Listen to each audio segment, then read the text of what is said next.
ఈరోజు ఎంతో రుచికరమైన చికెన్ కర్రీని కూడా మేము చేస్తున్నామండి. దానికోసమని మీకు ఈ వీడియోని చూపిస్తున్నాము. ఒక 1 kg చికెన్ తీసుకోవడం జరిగింది. ముందుగా చికెన్ని తీసుకొని అందులో వేడివేడి నీటిని పోసి శుభ్రంగా కడుక్కోవాలి.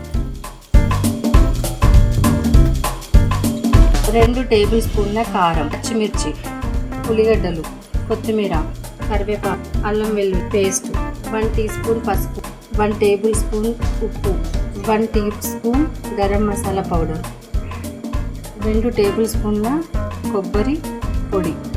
ఈ ఇంగ్రీడియంట్స్ని ఉపయోగించి మనం ఇప్పుడు చికెన్ కర్రీని ఎలా తయారు చేసుకోవాలో చూపిస్తానండి. శుభ్రంగా కడిగి పెట్టుకున్నటువంటి 1 kg చికెన్, ఇందులో కారము, అల్లం వెల్లుల్లి paste, garam masala powder,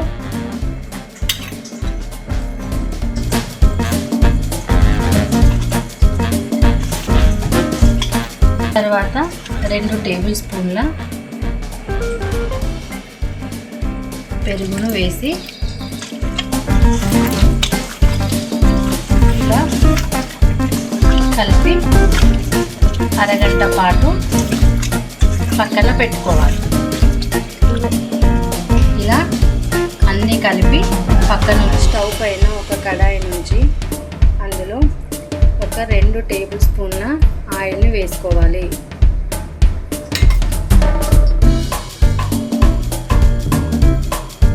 oil వేడెక్కిన తర్వాత పచ్చిమిర్చి,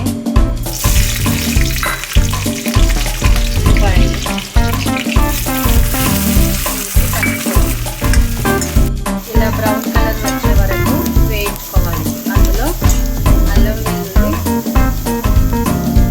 వెల్లుల్లి పేస్ట్ను వేయాలి. వేసి కరివేపాకు వేసి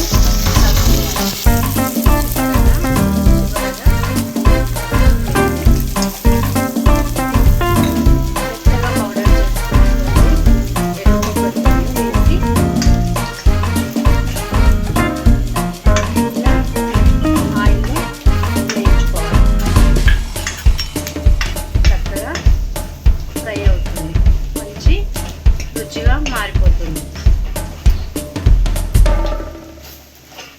ఇలా తాలింపు అయిపోయిన తర్వాత అందులో మనం మ్యారినేట్ చేసుకున్నటువంటి చికెన్ని వేసి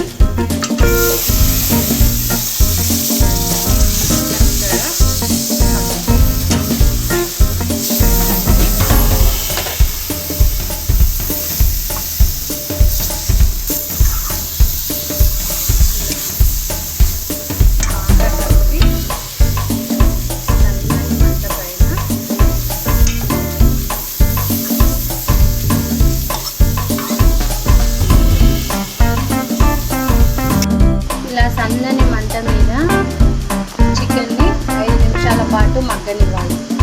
ఇలా నీళ్ళలో చక్కగా ఉడికిన తర్వాత మనం ఆ చికెన్లో అవసరమైనంత నీటిని తీసుకొని కలుపుకొని ఒక 10 నిమిషాల తర్వాత 10 నిమిషాల పాటు దీన్ని ఉడికించి ఆ తర్వాత స్టవ్ ఆఫ్ చేసుకోవాలి. ఇలా ఉడికిందండి, చికెన్ మెత్తగా ఉడికిపోయింది. ఆ తర్వాత దీనిపైన కొత్తిమీరతో ఇలా గార్నిష్ చేసేసి మనం దీంతో చికెన్ పూర్తిగా వండడం అయిపోయింది. ఈరోజు ఎంతో రుచికరమైనటువంటి చికెన్ కర్రీ